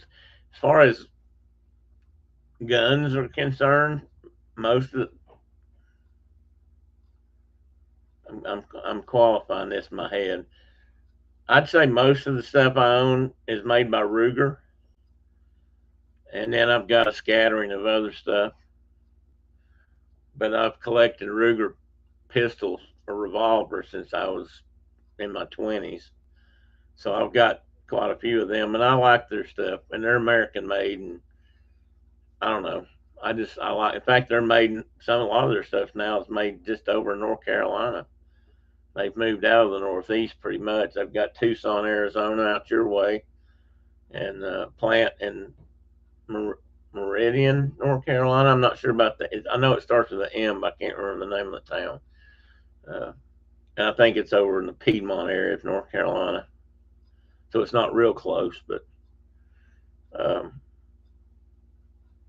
but I like their quality, their toughness. They just last. They're just built like tanks. I wish I had a Ruger number one single shot. I didn't get that years ago when I probably could have afforded it. And I kind of wish I had an old Ruger Model 77, one of the originals. I like those too, but I never owned one. Yes, Ruger is made in the USA, Tina. Everything they sell currently is made in America that I'm aware of. They have all their plants. They make it from scratch, um, right here, and they've been doing that since the 50s. I think their first pit, or maybe the 40s. The first pistol they designed and built came out, I believe, in the mid to late 40s. Could even have been 30s, but I don't think so. I've got quite a few books on them. I've got what I consider my set, and they're not even old ones. They're not like really expensive old models. The old models are always worth more. But I've got what's called new model revolvers, and I've got everything from a 44 Magnum down to a 22 Magnum. So I've got about 5 of those, and then I realized they made a couple more that I didn't know about, so now I'm looking for those too. Why did you think they were made in Germany? I'm not sure, Tina. I mean, Ruger could certainly kind of sound like a German name, I suppose, but they're they're made here. They've been made here forever. You said Remington got kicked out of New York. That's interesting because Remington was one of my favorite rifles for a long time, and they've been around forever and ever. And they're one of the oldest names in gun manufacturing in the United States, and of course made a ton of military rifles over the years. But I've got a Ruger, or not a Ruger. I've got a Remington 22 that my dad gave me when I was 10. That's just probably my favorite rifle, but just because. And Remington got bought out by somebody who tried to make a quick buck, I guess, when they went bankrupt. And when that all that crap was going on, they got bought out. They got split up. I think people bought different parts. They had ammunition manufacturing branches and gun manufacturing branches, and I think they got split up and bought out by different people. And my understanding is the last people that owned them really nearly trashed them. Their quality control was really bad. The rifles and things they made weren't accurate. The barrels weren't finished out properly. The just all kinds of little nitpicky problems. Yeah, they were from Ilion, New York. How I pronounce that Ilion? Is that close, Tina? How the locals pronounce it? I have two. Right now, I have two Remingtons single shots. One is from 1904, and the other one is probably made in the 40s that I got from my dad. And that's, like I said, it's a tack driver. It's a little single shot, but it is just, I've shot many, as Mark would say, I've shot many a sassy squirrel with that rifle. It is a man, it's a good shooting rifle. I used to practice a lot with it. That probably helped. The but good thing is Remington's been bought out by somebody else now. Evidently they went completely out of business for a little bit, and then somebody picked them back up.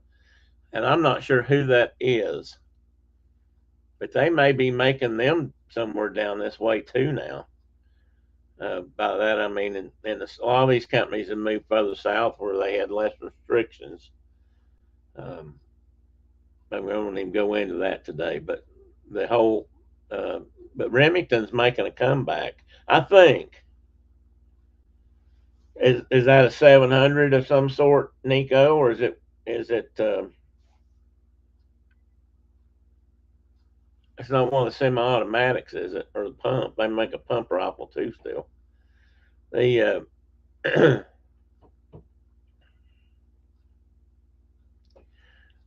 I always want they a long time ago when I was still in high school, the Remington made what they called a mountain rifle, and it was a seems like it was a model number 7 mountain rifle, and it was really lightweight, short, um, nice rifle. I don't know if they make a lot of people make stuff now. It's lighter because it's synthetic stocks and whatnot. I still kind of like wood. Uh, like Mark says, if it don't have wood on it, it don't have any soul. And he might be right. Some of us feel that way. Some of us don't, I guess. But I understand that their stuff is being made better now, and it's still made here. Some of it at least. Um, Smith and Wesson, famous for revolvers forever and ever. Probably the most famous thing ever made was the Dirty Harry's 44 Magnum. They're made down here now too. They're in Maryville. They just moved all their processing down here the last couple of years ago. Plant closed here thanks to our political environment and went to Georgia and Arkansas. Okay. I know Remington ammunition is being manufactured by somebody here in the States. And I don't maybe that's one of their plants. Might be, in fact, it might be Arkansas. Because I know I've read something about they make a lot of ammunition in Arkansas. Different companies, as far as I know.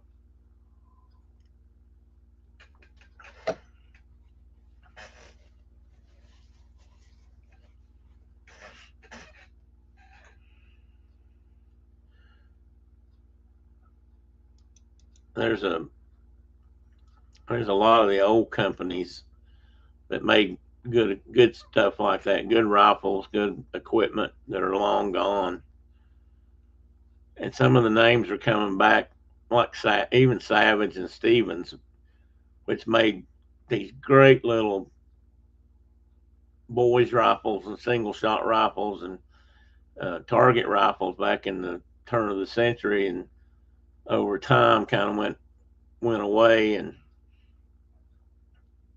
some of their old stuff I think still good stuff if you can find it. Mark's got a bunch of it. He sort of inherited from his dad.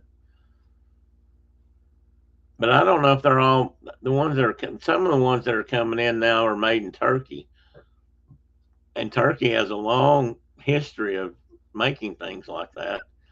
And the ones I've seen so far are actually well made, and they seem to be good. Hey, Michelle, Ithaca guns. Ithaca's a good. I used to want an Ithaca shotgun worse than anything. She's been ninja watching.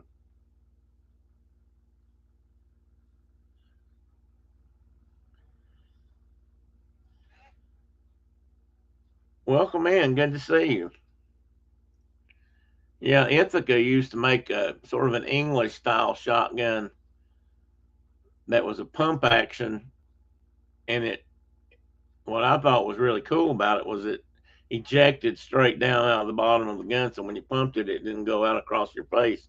It went straight down. You didn't see it, didn't distract you, and they were lightweight shotguns, and a lot they still make. There are still Ithacas made. I don't know where they're made, but they still sell them. I was looking at one the other day. It was a 16 gauge. I'd kind of like to have a 20. I've always wanted another 20 gauge. I've got a single shot 20 gauge.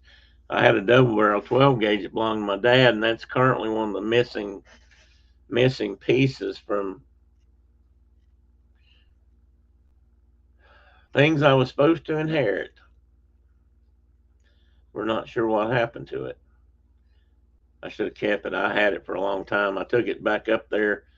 Because I was living in student housing in Knoxville, and I thought, well, if it's going to get stolen anywhere, it's probably here. Of course, I never had any problem with it.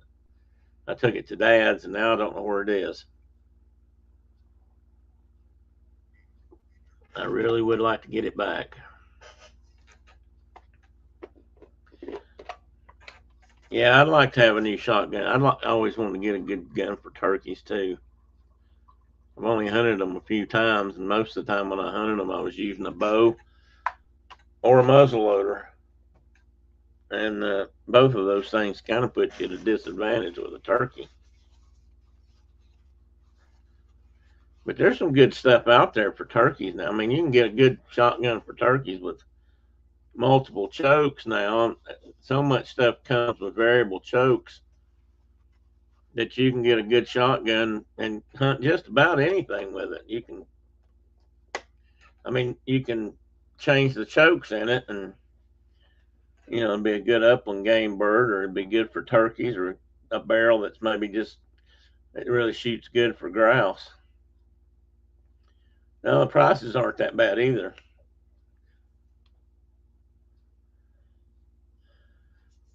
So how's the weather in sunny California, Michelle? We haven't had a California weather report in some time. This is a Tim didn't do anything this week. Sat on his butt, didn't get a show done. So lazy, kind of ad hoc sort of day. I'm just spitballing on things.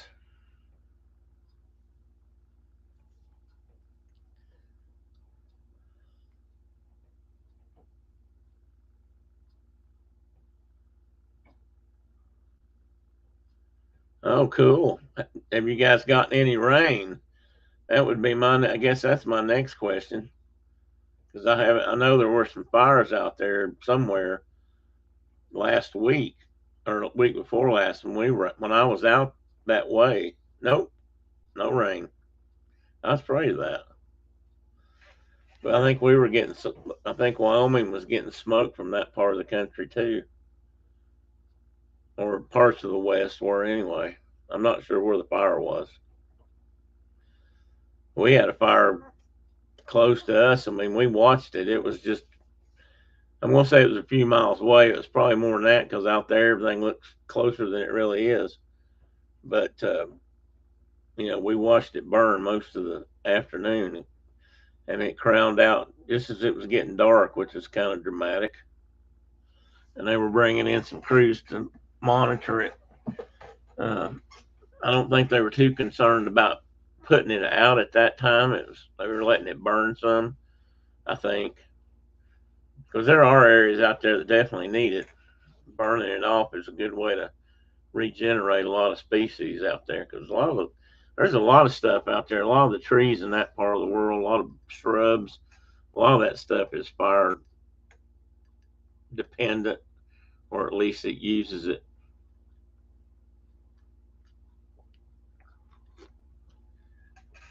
We have some back here, but not as much. At least I don't think we have as much. They seem to have more. We do have a pine tree here that's very fire dependent.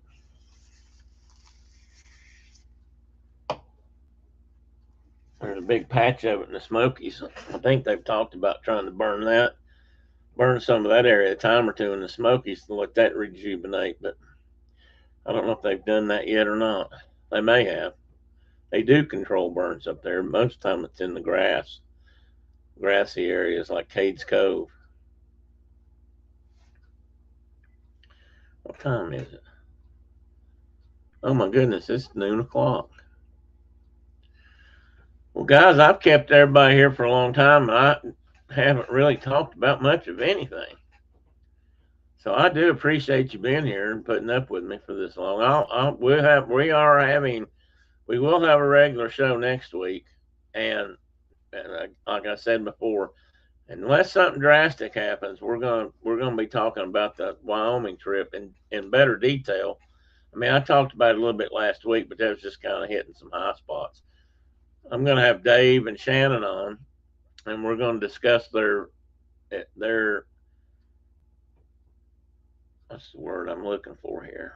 Efforts to catch the Wyoming cut slam 4 species of cutthroat trout, and whether they were successful or not. I may have already said, but if I haven't said, even if I have said, I'm not going to say it again. Just so I can at least act like it's all new next week. But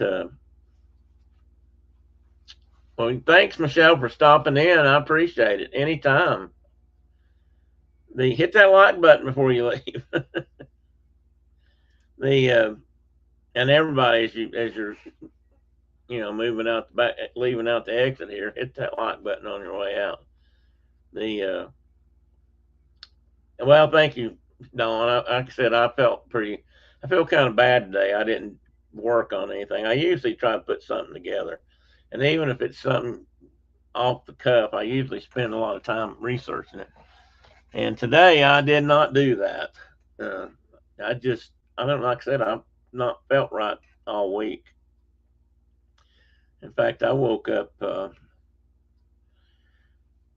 Tuesday or Wednesday morning, I think I felt worse than I'd felt since I had my dental work done, because it was just hurting worse than it had been. So I don't know what I did.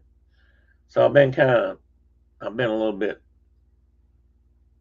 like I said, off my game this week. Hopefully next week I'll feel better. Well, I am going to feel better by next week, because we're going to have that show. And Chris mentioned Dave in the grocery store. If you guys don't know that story from last week, please come back next week, because you're going to get to see it on video, and it's hilarious. Well, it was to us anyway. Well, thank you, Carol. I appreciate that. Well, thank you, Don, for saying that. I try. Sometimes I'm good at it, sometimes I'm not. But at least I did make it through. I talked for 2 hours, so I guess that could be looked at two different ways. One could be, well, he sure can talk a lot in 2 hours. My God, what and everything. Or he did good. He found enough stuff to talk about to keep us semi interested for 2 hours. I'd rather think about it that way. But anyway, you guys have a great weekend. I don't know who's here. I'm watching. I've been watching. That's the other thing. It's been killing me. I've been watching lots of little league baseball and softball, and that's kept me up late at night. And that's probably another reason my butt's been kind of dragging this week. And well, I think I'm on the mend, Carol. Eventually, I'll feel back to normal. I'm getting to where I want something to eat, something something really good, tasty. Right now, I can't do that. Mark keeps telling me to throw a steak in a blender, and I might try that yet, but we haven't yet. Anyway, guys, whatever you do this weekend, have fun. Next weekend, we're going to talk about the fishing trip more, detailed pictures, video. We'll see what I can do, and we'll see what happens from there. So look forward to seeing all of you then. So have a great weekend, everybody, and safe week. Be careful out there. There's too many. There's lots of things that run over you and get you these days. So be safe.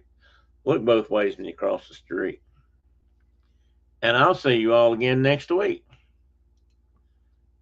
Bye bye.